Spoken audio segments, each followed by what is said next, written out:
Hər birinizi Qələbəzm verilişinin yeni buraxılışında xoş gördük. Hər zaman sizə ruh yüksəkliyi və ilham vermək üçün bir aradayıq. İstənilən çətinliyə qalib gəlmək olar, yetər ki, içimizdəki əzmi oyada bilək. Bugünkü buraxılışımızda sizin ruhunuza toxunacaq, ilham olacaq, qalib ruhların həyat hekayələri olacaq. Qonağımız isə Vətən müharibəsi iştirakçısı, ehtiyatda olan qüvvələrin igidi, eyni zamanda paralimpiyaçı Polad Rzayevdir.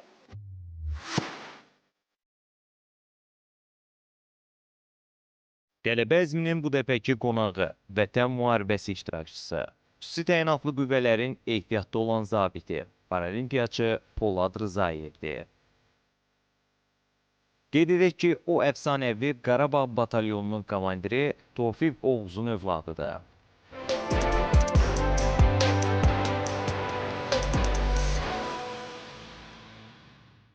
Salam Polad bəy, əvvəla sizə təşəkkürümü bildirirəm ki, bizim dəvətimizi qəbul etdiniz. İstəyirəm sizi həm biz, həm də tamaşaçılarımız daha yaxından tanısın. Özünüz haqqında zəhmət olmasa məlumat verin. Polad Rzayev kimdir? Hər vaxtınız xeyir olsun Sana xanım. Təşəkkür edirəm dəvətiniz üçün. Polad Tofiq oğlu Rzayev. Bir Azərbaycan vətəndaşı, Azərbaycanda doğulub, oranın suyu ilə, oranın torpağından yetişən münbit bitkiləri ilə, çörəyi ilə böyümüş Azərbaycan fədaisi. Polad bəy, mənə maraqlıdır ki, idman sizin həyatınızda nəyi ifadə edir? İdman nəyi ifadə edir? Mənim atam SSR idman ustası olub, Bayaboy samboda. Yəni bu genetik gələn bir həvəs, istək, arzudur. Mənim qardaşım da əlbəxə döyüş növləri üzrə Azərbaycan və Bakı çempionudur. Daha sonra seçdiyimiz həyat tərzi, yəni xüsusi təyinatlı olmaq belə, o da aktiv bir həyatın içində idi. İdman onun elementlərindən biri idi və olmazsa olmaz idi. Bunun içində dağçılıq, fizikçilik, paraşüt atlayışı, surfing, sualtı, diving və eyni zamanda da güc elementləri. Bunlar hamısı bir xüsusi təyinatlının olmazsa olmazlarından biri idi. Xidmətimiz dövründə də bu elementlərin hər birindən bacardığımız qədər istifadə edə bildik. Daha sonrasında isə müharibədən sonra, yaralandıqdan sonra da o həyatı davam elətdirmək və eyni zamanda da bunun Azərbaycanda belə deyək, populyar olmadığı və insanlar tərəfindən yadırğandığı bir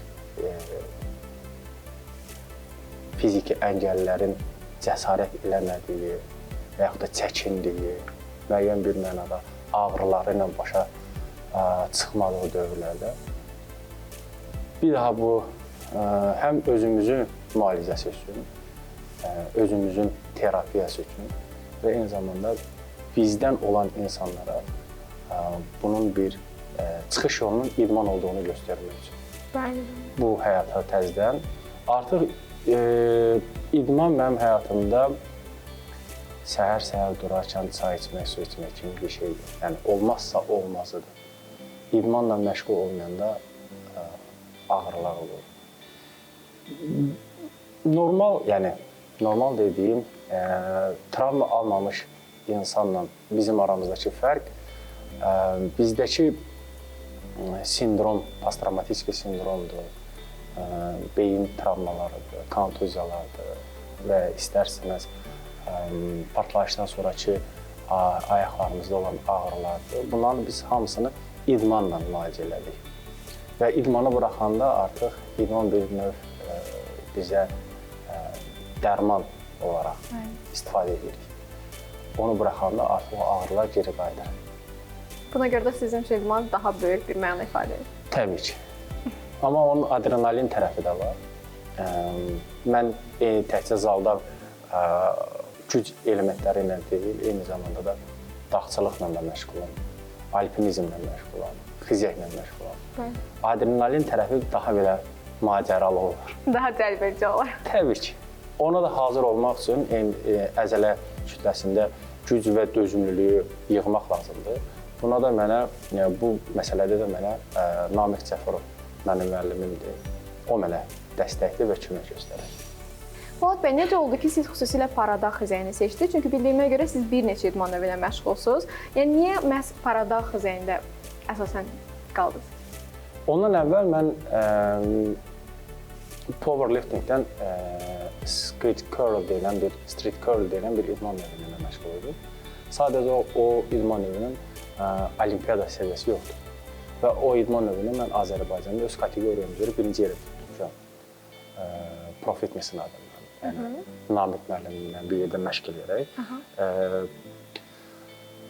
Xizək bir həvəs idi, o bir arzu idi. Onunla mən hər il məşq, hər qış gedirdim, sürməyə çalışırdım, o adrenalini yaşamağa çalışırdım və səhv eləmirəmsə, noyabr ayı idi. Paralimpiya Komitəsindən mənə çıxdılar və belə bir təkliflə mənə gəldilər. Mən də dedim, niyə də olmasın. Və elə başladı bizim professional şəkildə xizəkçiliklə məşğul olmağımız və dünyanın bir neçə ölkəsində yarışlarda olmağımız. O məsələ elə getdi. Amma ondan əvvəl belə mən xizəkçiliklə məşğul idim. Polad bəy, bütün qonaqlarınıza verdiyim ənənəvi bir sualım var ki, sizə də ünvanlamaq istəyirəm. İlk məşq gününüzü və ilk məşqçinizi xatırlayırsınızmı? Təbii ki, xatırlayıram. 2021-ci il idi. Yaralanandan sonrakından danışırıq təbii ki. 2021-ci ildir. Mən müalicədən qayıtmışam. Sentyabr aylarıdır. Avqust ayında Bakıya qayıtmışam, Azərbaycana. Və sentyabr aylarıdır. Mən məşqə getmək istəyirəm. Zala getmək istəyirəm. Və o hələ mən 100 metr yeriyə bilirəm, yeriyə bilmirəm ərəfəsindəyəm. Yəni çox ayaq üstə dayana bilmirəm, çox gəzə bilmirəm. Çünki protezlər təzə taxılıb ayağımda. Sadəcə 1 ay, yarım, 2 aydır protezlərdədir. Amma zala gedib məşq eləmək istəyirəm və idmana qayıtmaq istəyirəm. Mənim bir həm qohumum, həm də dostumdur.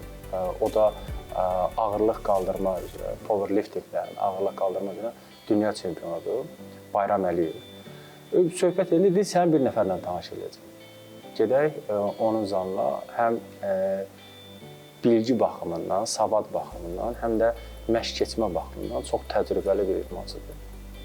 Və gətirdi məni bu zala. Pro Fitness-ə və Namiq Cəfərovla məni tanış elədi.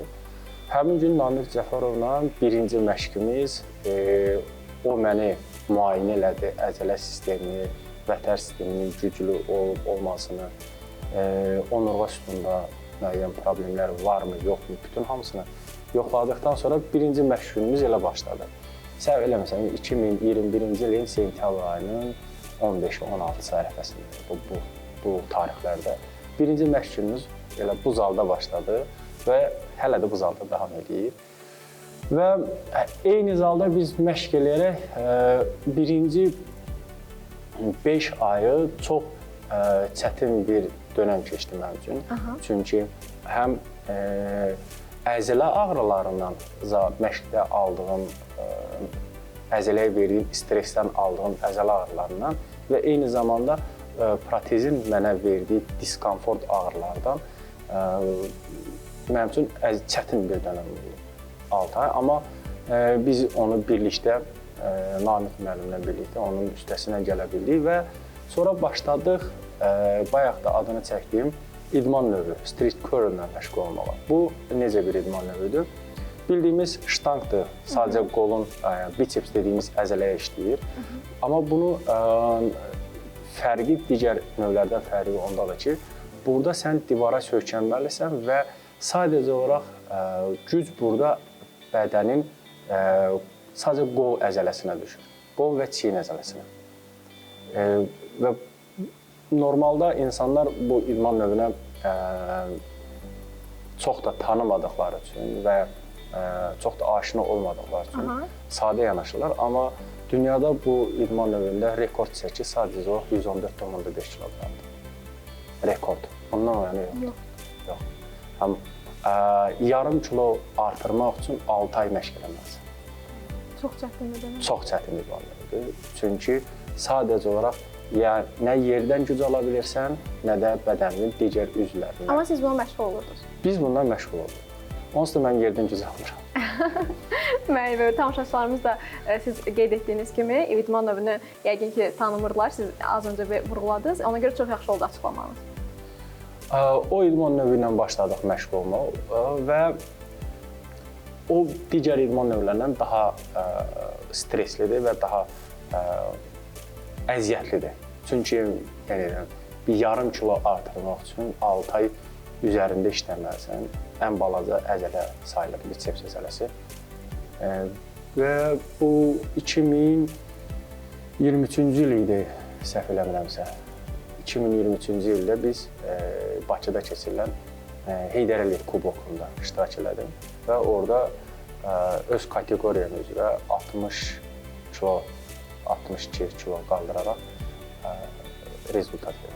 Xatırlatmaq nə qədər çətin olsa da, həm istəyirəm biz, həm də tamaşaçılarımız sizin kateqoriyanızı və sizin sağlamlığınızla bağlı ətraflı məlumatlı olsunlar. Mənə maraqlıdır, siz niyə məhz paralimpiyada çıxış edirsiniz? Paralimpiyada çıxış etməyimin səbəbi fiziki əngəlli olmağımdır.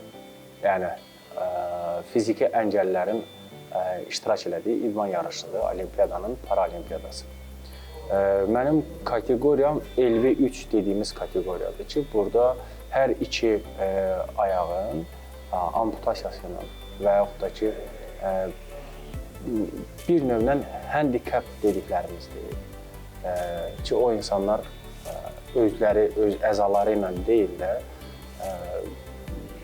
onlara aid olmayan, məsələn, protezlə və yaxud da bu paralimpiya olimpiyadadan fərqlidir. Misal üçün, bir yarışın 4-5 kateqoriyası var. Bunun ayaq üstə sürənlər var, misal üçün fizikdən danışaq. Ayaq üstə sürənlər var, oturaraq sürənlər var, görmə məhdudiyyətli sürənlər var və əqli məhdudiyyətli olan sürənlər var. Bu, hər birinin də özünün içində kateqoriyalar var. Hər birinin özünün də içində kateqoriyalar var. Misal üçün, ayaq üstə sürənlərdə kateqoriyalar başlayır LV1-dən və LV3, sonra LV4, LV9-a qədər gedir, çıxır. Bu, artıq hər iki ayağı protezlə olanlardır və bir ayağı olmayanlardır, bir əli olmayanlardır, bir pəncəsi olmayanlardır. Bu kateqoriyalar dəyişir və ona uyğun olaraq da insanlar yarışlarda kateqoriyaya bölünürlər. Bizdə LV3-dür ki, hər iki ayağın amputasiyasını alaraq ayaq üstə protezlə fiziğin sürülməsidir. Bu kateqoriyanı almaq üçün biz Amerikaya getdik. Kateqoriyamızı Amerikada təsnifat, yəni sertifikasiyanı Amerikada keçmişik, Colorado ştatında. Və bütün prosesin hamısında yaxından iştirak eləmişəm, maraqlanmışam. Yəni, bunları bilmədən yarışa girmək bizim üçün, Azərbaycan üçün yeni bir dünyadır. Bəli, bəli. Təbii ki. Çünki mən elə onu vurğulamaq istədim ki, çox əslində yenidir, mən düşünürəm ki. Çünki qış idman növləri ilə məşğul olan əslində çox yox idi. Təkcə paralimpiyada yox. İndi bundan sonra xüsusilə məncə tamaşaçılarımızın da xəbərdar olacaq ki, belə bir idman növü var, paradoxizaya və bunun kateqoriyaları var. Bəli. Bizim üçün ənənəvi olmayan bir idman növüdür və ənənəvi olmadığı üçün də bizim üçün yeni bir dünya idi. Hal-hazırda Azərbaycan paradox fizikçiliyində yeganə idmançı mənəm. Bəli. Və bunu təəssüflər olsun deyirəm. Bəli, bəli. Çünki bu idman növündə mən xizək sürəndə, bizim Şahdağa gedəndə görürəm ki, cavan gənc yetənəklərimiz çoxdur. Maraqlı, həyəcanlı, adrenalin sevən gənclərimiz çoxdur. Bunun bizim fiziki əngəlli yoldaşlarımızı da bura biz dəvət edə bilərik.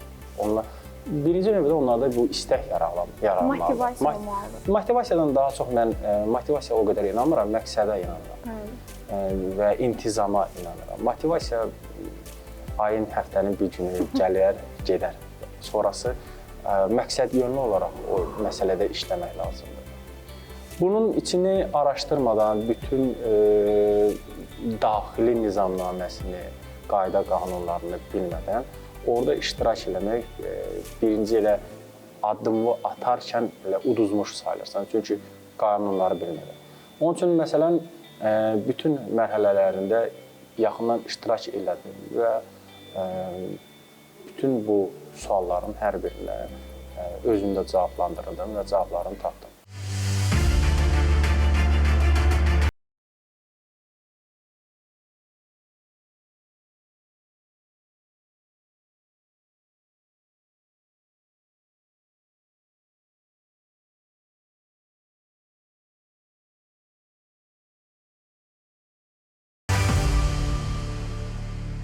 professional yarış sürüşü ilə həvəskar sürüşün arasında çox böyük fərq var. Biz bayraqların arasından keçirik və hər bayraq arasında maksimum 30 metrdir, sürət də 70-dir. Mənim 350-400 metrlik məsafəni, bəzən 500 metr məsafəni 1 dəqiqə, 1 dəqiqə 20 saniyə, 1 dəqiqə 40 saniyə gəlib bayraqları keçərək çatar. Bu, hər dəfəsində hər bayraqdan hər bayrağa dönərkən mən bütün gücümlə xizəyi tormozlamadan xizəyin bıçaq istiqamətinə yataraq onu döndərməyə çalışıram. Bu, özü böyük bir əzələ kütləsinə stres verir və o əzələ o gücü stresi qəbul edəcək qədər güclü olmalıdır. Yəni, əzələni öncədən hazırlanmalısan bu məsələyə. Həm elastik olmalıdır, həm də yetəri qədər güclü olmalıdır ki, misal üçün, meyillik 17 dərəcə, 18 dərəcə meyillikdən düşürsən və bu meyillikdən düşəndə sən bayraqların arasından döngə ilə düşürsən. Bu döngəni də sən tormozlamadan düşməlisən ki, saniyə, milli saniyə olanı. Yəni, 1 saniyə ilə 2 saniyənin arasında, yəni 3-cü saniyə ilə 4-cü saniyənin arasına 7 nəfər gələ bilir, 8 nəfər gələ bilir. Yəni, bu qədər kritik bir idman növüdür. O meyilliklə düşəndə, o bayraqların arasında hər döngədə sənin bədəninin ayaqlarına verdiyi ağırlıq qüvvəti 200-250 kiloqramdır. Yəni, bunu bədən qəbul eləməyə, ayaq baldır əzələsidir, bud əzələsidir. Bunu götürməyə bacarmalıdır. Bizim Şahdağ kurort mərkəzində məşq edirəm. Orada təşəkkürümü bildirirəm ki, böyük bir dəstək göstərirlər, böyük bir köməklik göstərirlər, böyük bir rahatçılıq mənim üçün orada təşkil edirlər ki, orada məşqlərimizi eləyək. Və bu tərif deyil, sadəcə dünyanın bir neçə kurort mərkəzlərində, dağ kurort mərkəzlərində xizək sürmüşəm. Bu, yaralanandan sonra və yaralanmamışdan qabaqda olub. Bizim Şahdağda yolların hazırlanması möhtəşəmdir. Bu, gələn qonaqlar da təsdiq edir və biz də orada görürük ki, oradakı xidmət çox üst düzeydə bir xidmət göstərilir bizə. Hansı yarışlarda çıxış etmişsiniz, zəhmət olmasa, illəri ilə bərabər? Mənim iştirak etdiyim yarışlar hamısı 2025-ci ildə oldu. Çünki mən bu idman növünə təzə gəlmişəm. Qışda biz Avstriya, İtaliya, Fransa keçirilən yarışlarda iştirak edərək xallar toplaya bildik. Avstriyada reyting xalını heç birimiz qazanamadıq, heç bir iştirakçı qazanamadı. Nəyə görə? Birinci sürüşümüzdən sonra hava şəraiti kəskin bir şəkildə dəyişərək duman gəldi və görüş məsafəsi 5 metrəyə indi. Buna görə yarışı atment elədilər, yəni ləğv elədilər yarışı və ona görə heç kəs oradan xal qazana bilmədi. Amma İtaliya və Fransada isə mən 2 yarışdan 500 xal qazanaraq nəticə əldə edə bildim. Mənim bugün 36 yaşım var. Mən bu idman növündə bundan sonra daha verimli iştirak edə bilərəm 8 il. Çox verimli ola bilərəm, maksimum dərəcədə 8 il. Amma bizim 5 yaşında, 6 yaşında, 7 yaşında, 10 yaşında bizim balalarımız var. Onlar hansı ki, doğuşdan fiziki əngəl, yəni fiziki məhdudiyyət verir. Biz o balalarımızı, məsəl üçün, bu idman növünə gətirə bilərik. Əslində bizim məqsədimiz də oldu. Çünki biz istəyirik ki, sizin kimi idmançılarımızı çəkək, göstərək ki, belə bir idman növü var. Bununla məşğul olmaq olar və hansı kateqoriyada çıxış edirsiniz? Yəni bizim tamamilə məqsədimiz budur. Yəni onları bu idman növünə gətirmək olar. Bəli. Burada təbii ki, misal üçün sual yaranar və yaxud da fikir yaranar bilər ki, dövlət dəstəyi. İndi burada belə bir məsələ var. Dövlət dəstəyi olması üçün dövlət sizdə o potensialı görməsi lazımdır. Həm ailə olaraq və biz təbii başa düşürəm, bu idman növü bir balaca fərqli bir idman növüdür. Amma bu idman növünün də özünün izləyicisi var və özünün kütləsi var. Reytingi var. Özünün də reytingi var, bəli. Eyni zamanda özünün verdiyi sağlamlıq və cümrahlıq, özünə inam var. Bu idmanın verdiyi inam digər idman növlərindən fərqlidir. Mən alpinizmi hər zaman müqayisə edirəm. Alpinizmdə insanlar sadəcə bir nöqtədən sonra onun rəqibi onun özüdür. Özü ilə mübarizə aparır. orada nə maddiyyat, nə kiminsə və yaxud da kimlərəsə dəstəyi rol oynamır. Orada sadəcə öz iradəniz. Öz iradənlə mübarizə aparırsan və öz iradənlə gedib müəyyən o nöqtəyə çata bilirsən. Və ona görə alpinistlər başqa heç bir idman növü ilə məşğul olmurlar. O tamam başqa bir dünyadır. Onun verdiyi ruhsal bir sakitçilik, onun verdiyi mənəvi dolğunluq çox çətin olar ki, başqa bir idman növünü tapa biləsən. Xizəkçilik də onun kimi bir şeydir. Ona oxşar bir idman növüdür. İstərseniz bu idman növü ilə məşğul olan insanların həyata düşüncə tərzi də tam dəyişir. Düşünmə şəkli də tam dəyişir. Qərar vermə müddəti də qısalır və özünə güvəni də artır. Fuad bəy, rəqiblərinizi analiz edirsinizmi? Yəni əvvəldən izləyirsinizmi? Belə bir şey varmı? Digər idman növlərinə çünki var. Mənə maraqlıdır özümə ki, paradaq xizəyində də varmı belə bir şey? Təbii ki, var. Hal-hazırda dünyada paradaq xizəyində fransız bir cavan oğlandır. 21 yaşında. 20-21 yaşında bir cavan oğlandır, Artur Buşer. Və onda DCT təyin olunub. 7 yaşından bu idmanla məşğuldur. Təbii ki, onun təcrübəsi daha çox. Və onun təcrübəsi daha çoxdur və eyni zamanda dünyada reyting sırasında birinci yerdədir. Mən onun analiz edirdim, ona baxırdım. Onda, məsəl üçün, ayaqları da, əlləri də özündədir. Sadəcə onda mərkəzi sinir sistemi pozğunluğu var deyənə, o dərmanla ayaq üstə qala bilir. Daimi onda bir bədənə injeksiya olunan bir maye var ki, onun sinir sistemini stabil saxlaya bilsin. Məndə isə ondan tamam fərqlidir. O bütün əzalarını istifadə edə bilir. Mən sadəcə onun boyuna sürə bilərəm. Yəni bu tamam fərqlidir. Amma ikimiz də eyni kateqoriyadayıq. Fərqlidir.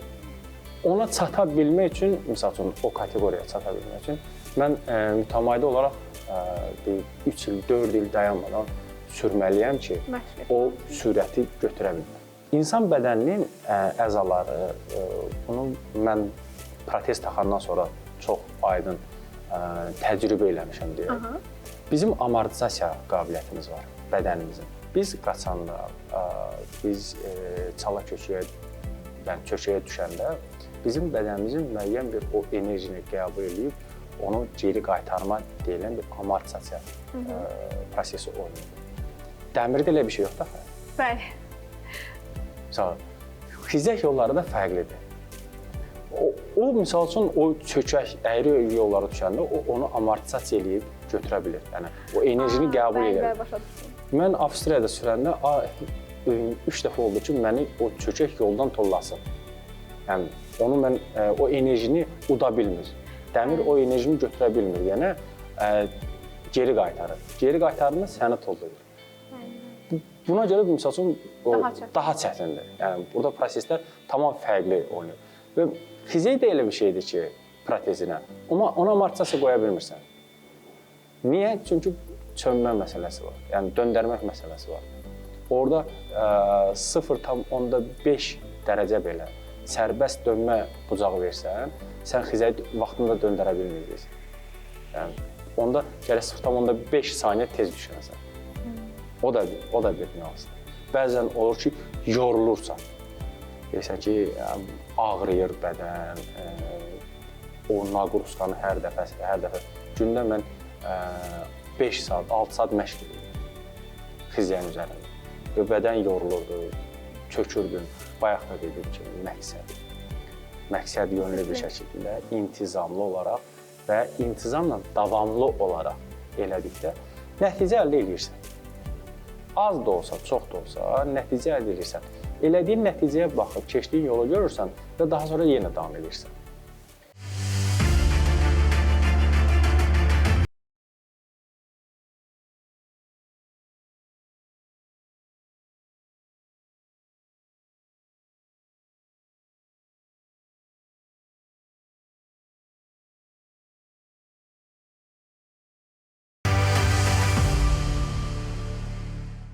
Cənab mayor, mənə maraqlıdır ki, hansı daha çətindir? Döyüş meydanı yoxsa yarış meydanı? Çox fərqli bir, bir-birindən çox fərqli bir anlayışdır, həyat tərzidir. birində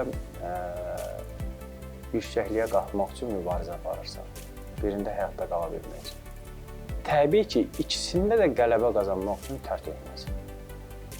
İkisində də qələbə qazanmaq üçün əziyyət çəkməlisən. İntizam, birinci növbədə, intizam və intizam olmalıdır. Mütəmadi olaraq məşqlər keçməlisən, təlimlər keçməlisən, hazırlaşmalısan. Amma nəticəyə gəlib çatanda ki,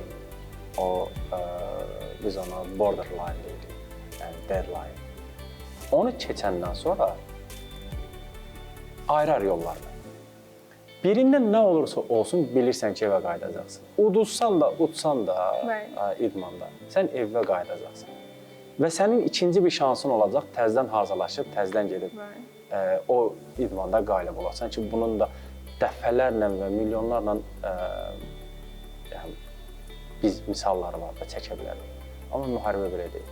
Müharibədə sənin bir şansın var. Ya qalibsən, ya məğlubsan. Polat bəy, hər birimizin uşaqda bir ideal olur, təbii ki, mənim də, sizin də. Mənə maraqlıdır ki, sizin idealınız kim olub? Mənim atam şəhid olanda mənim 3 yaşım. Vətən sağ olsun. Mən həm ailəmin içində, həm də onun dostları ki, bizi ziyarət edirdi. Onların dillərindən atamın necə bir döyüşkən biri olduğunu, necə bir cəsur olduğunu hər zaman eşidirik. Sonra həyat elə gətirdi ki, biz gəldik hərbiyə.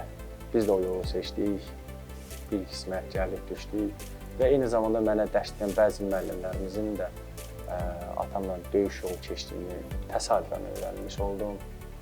Onların da eyni zamanda onların da eyni minvalda olan sözlər eşitdim atam haqqında. Və bilirsiniz, 20 yaşına qədər ideal gördüyümüz çox insanlar var idi. 4-cü, 5-ci sinifdə oxuyanda biz baxırdıq Bruce Lee-nin filmlərinə, Sylvester Stallone'nin Rambo filmlərinə, Jean-Claude Van Damme'ın filmlərinə. Onları özümüzə ideal edirdik ki, yəni bizə göstərilən qəhrəman idealı onlar idi. Daha sonra hərbiyə gəldik. Hərbidə araşdıra baxdıq. Özümüzün qəhrəmanları ortaya çıxdı. Və bizim oxuduğumuz müəyyən kitablar var idi ki, Richard Zorginin bacardıqları, Əlağa Şıxlənski, Səməd bəy Mehmandarov. Biz onları başladıq oxumağa, onları öyrənməyə başladıq.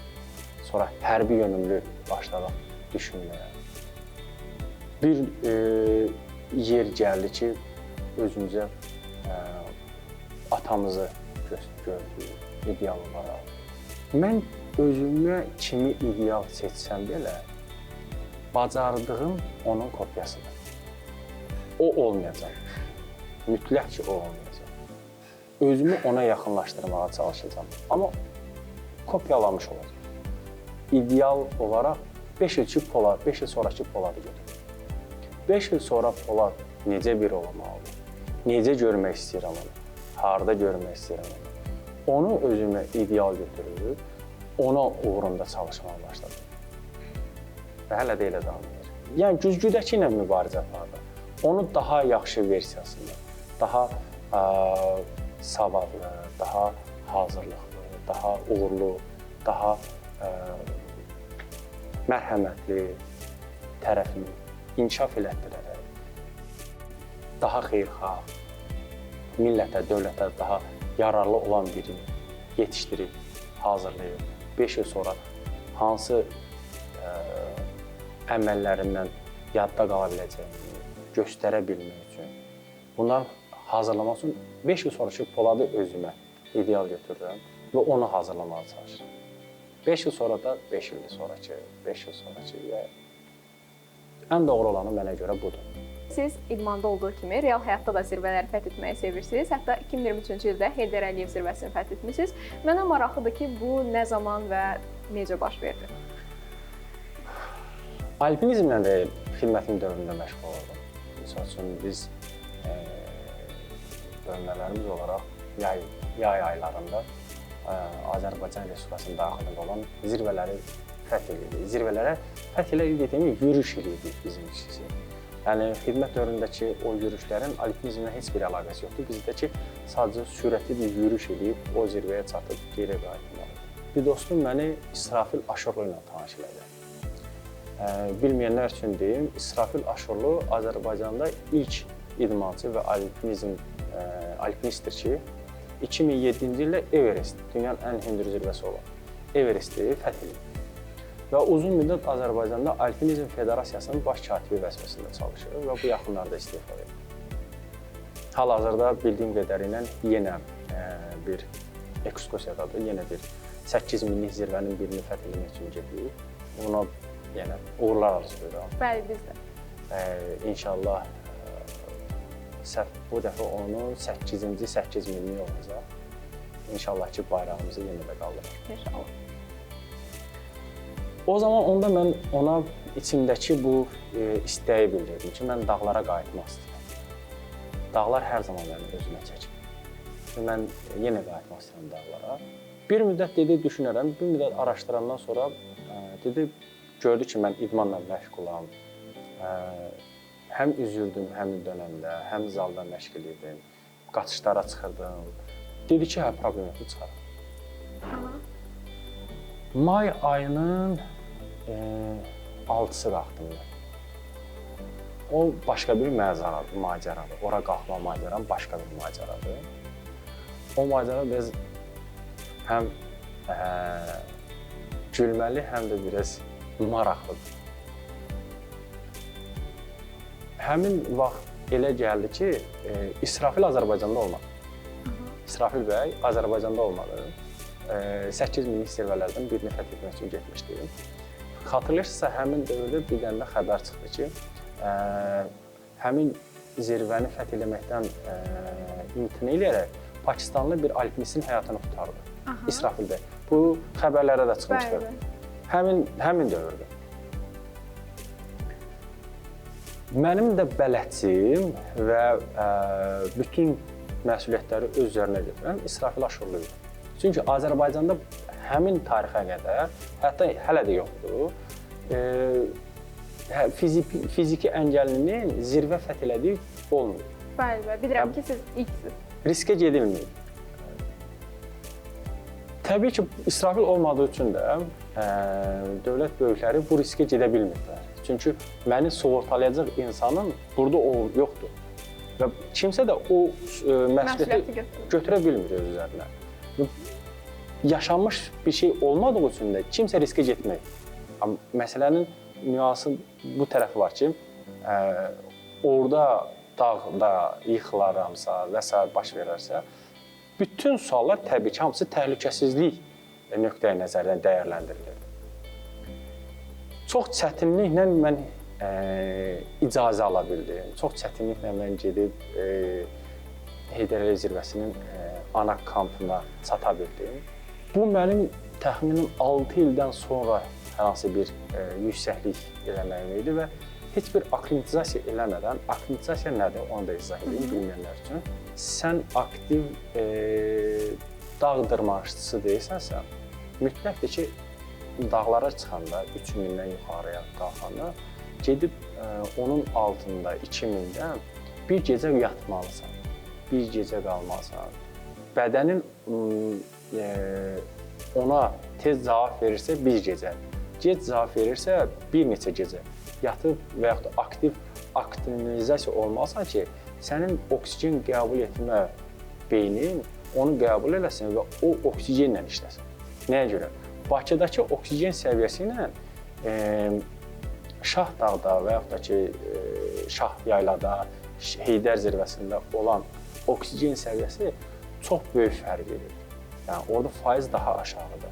Və beyin oksijeni burada vərdiş elədiyi oksijeni qəbul eləməyəndə artıq sizdə dağ xəstəliyi yarana bilər, görüntü pozğunluğu yarana bilər, ürək bulanması yarana bilər, qızdırma qalxa bilər. Dağ xəstəliyinə bir neçə növ var ki, yarana bilər, hətta həyatınızı da itirə bilərsiniz. Yəni, təzyiq formasında da göstərə bilər bu. Mən əmin deyildim qalxa biləcəm. Hələ də mən əmin deyildim. Çünki qalxdım, baş ağrısı var, ürək bulanması var. Çox yorğunam, sadəcə saat yarım yuxu yatmışam. Bədənim tam aklimatizasiya olmayıb.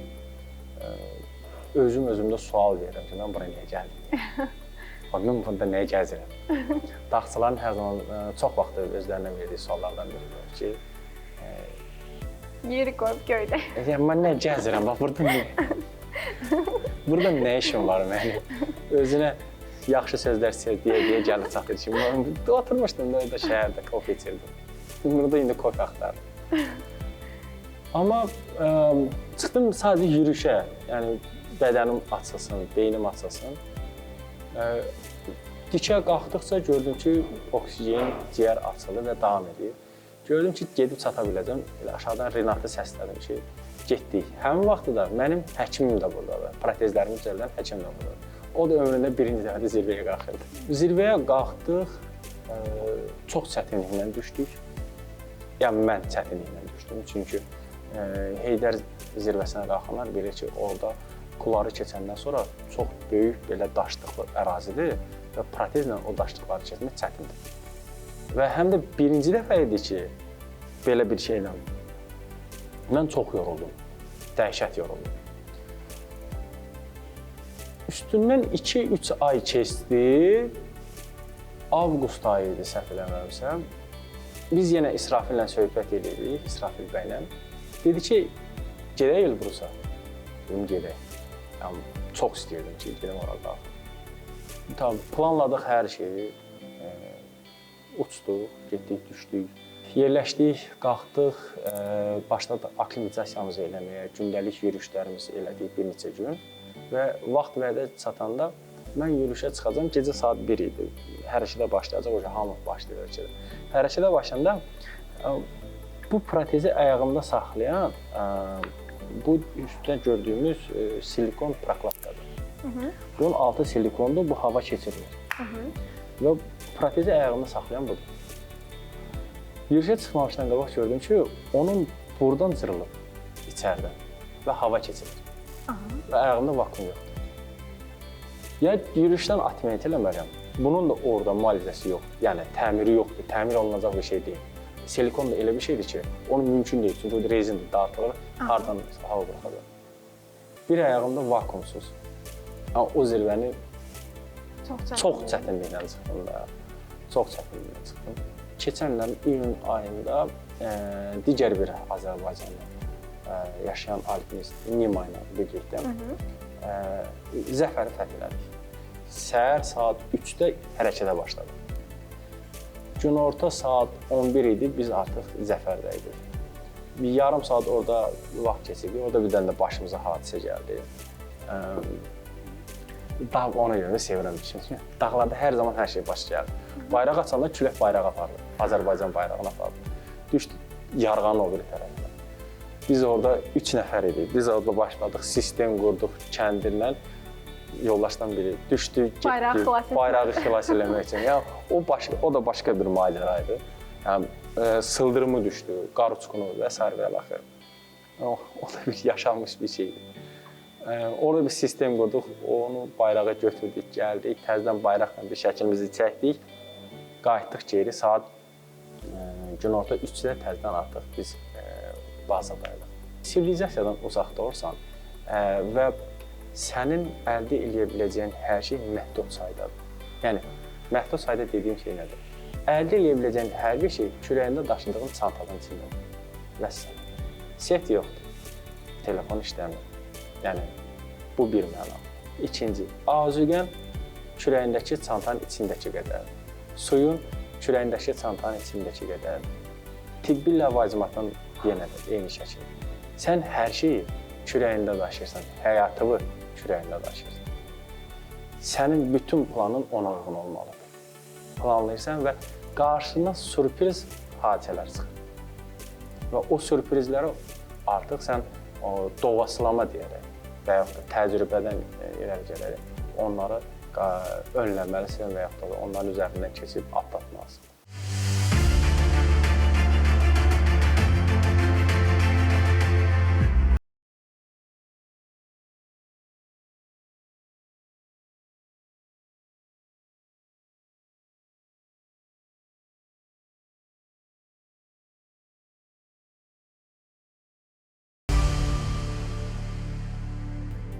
Polad bəy, müsahibələrinizin birində bildirmişsiniz ki, mən 40 günlük hazırlıqla dünya çempionları ilə eyni arada yarışırdım. Mənə maraqlıdır ki, bunda sizin döyüşçü keçmişinizin rolu varmı? Elə də belə də var. Mütləq ki, var. Çünki bizi mübariz eləyən hazırlıq səviyyəmiz deyil, xarakterimizdir. Əzminizdir. Bəli, əzmimiz və xarakterimizdir. Xarakterin formalaşması isə siz bunu belə bir şüşəni götürürlər, əridirlər alovun içində. Sonra ona çox gözəl üfürərək müəyyən bir gözəl fiqurlara salırlar. Üstənatı qüvvələri alov görür. Yəni, ondan əvvəl bir yonulmamış bir şüşəni götürür, onu alovun içində pişirir, sonra onun içinə üfürərək ondan gözəl bir əsər ortaya çıxarılır. Amma o ortaya çıxması üçün də o alovdan keçməyə göz almaq lazımdır. O alova dözməyə bacarmaq lazımdır. O çətinliyi, o məşəqqəti, onun sevgisi olduğu qədər də cəfasını çəkməsini bacarmaq lazımdır. Onun verdiyi təcrübə, onun verdiyi səbir, onun verdiyi o həyatın verdiyi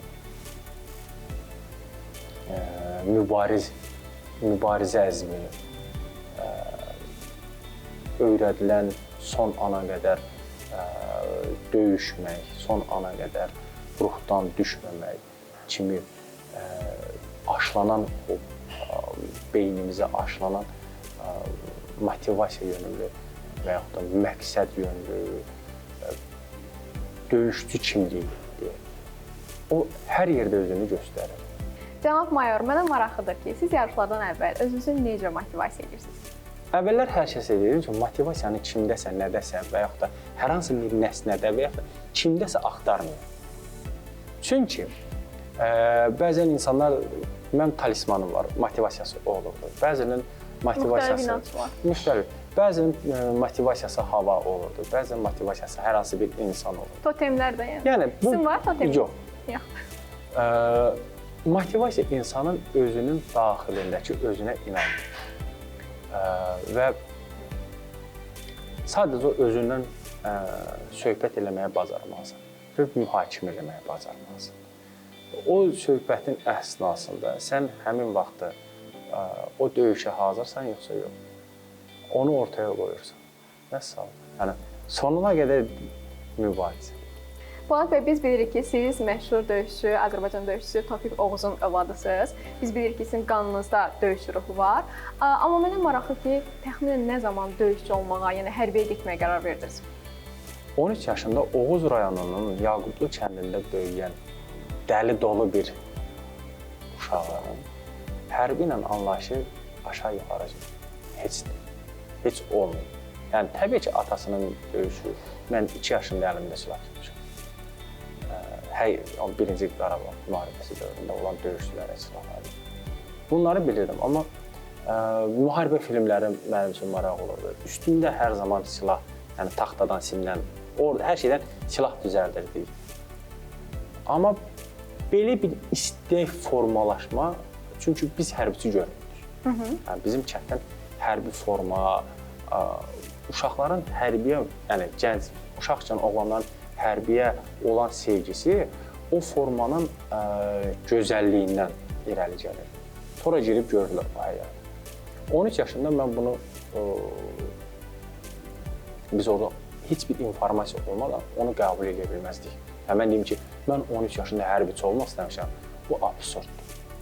Bu, təbii ki, mənim böyüklərimin yönləndirməsi ilə, qərarı ilə məni ora Cəmşid Naxçıvanski yönləndirdi. Cəmşid Naxçıvanskinin 3-cü kursunda məni təxris eləmək istəyirdilər. Yəni, anam məni təxris eləmək istəyirdi, çıxartmaq istəyirdi. O zaman dedim ki, yox, mən qalıram. O zaman artıq hiss etmişsiniz.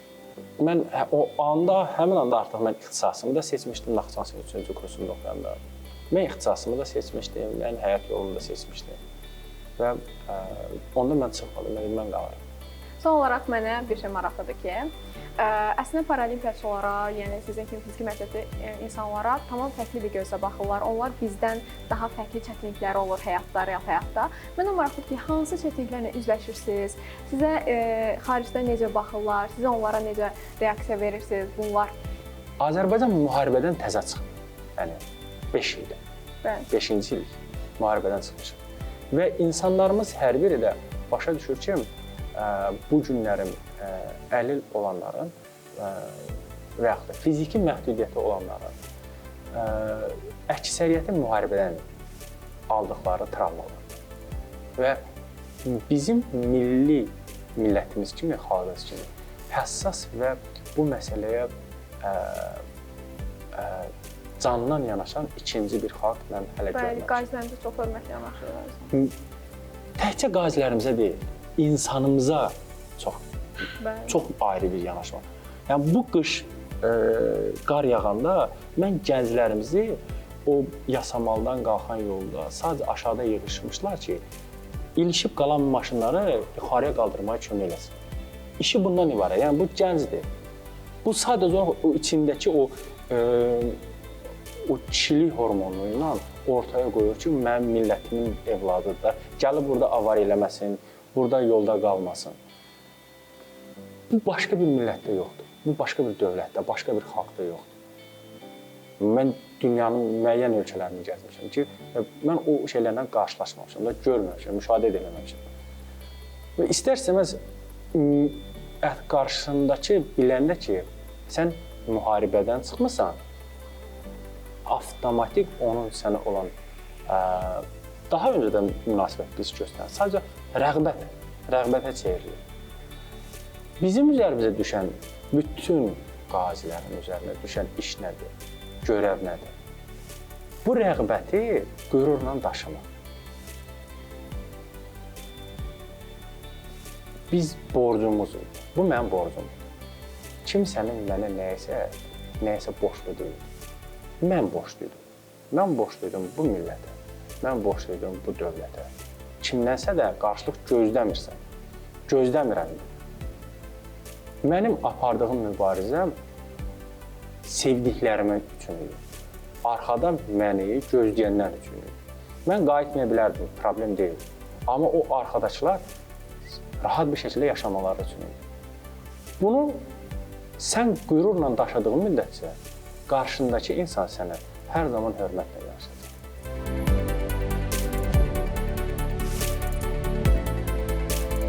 Ruminin çox gözəl bir sözü var.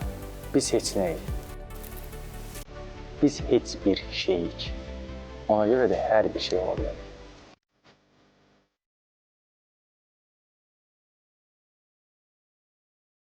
İdmançının əsas dayağı onun məşqçisidir.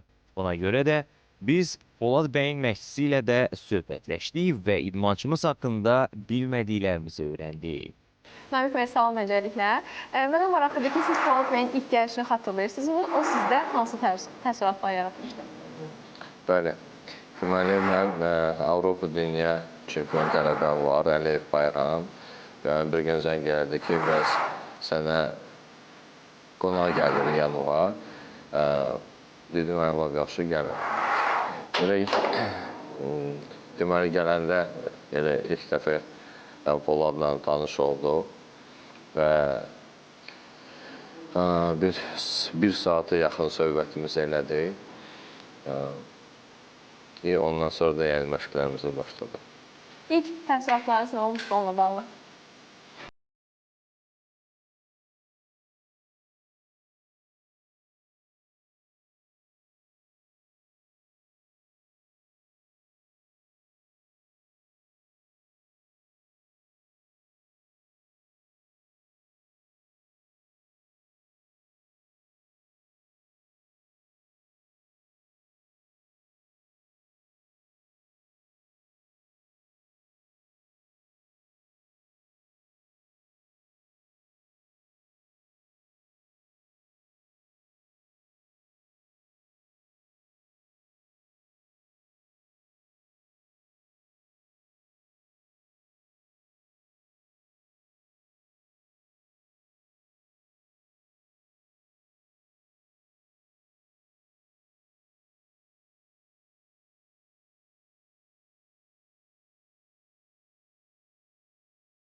beləliklə daha bir verilişimizin sonuna gəlib çatdıq. Biz izləyən tamaşaçılara həmçinin şücaət və ilham mənbəyi olan Polad Rzayev və təşəkkürümüzü bildiririk. Gələn buraxılışlarda görüşənədək. Hələlik.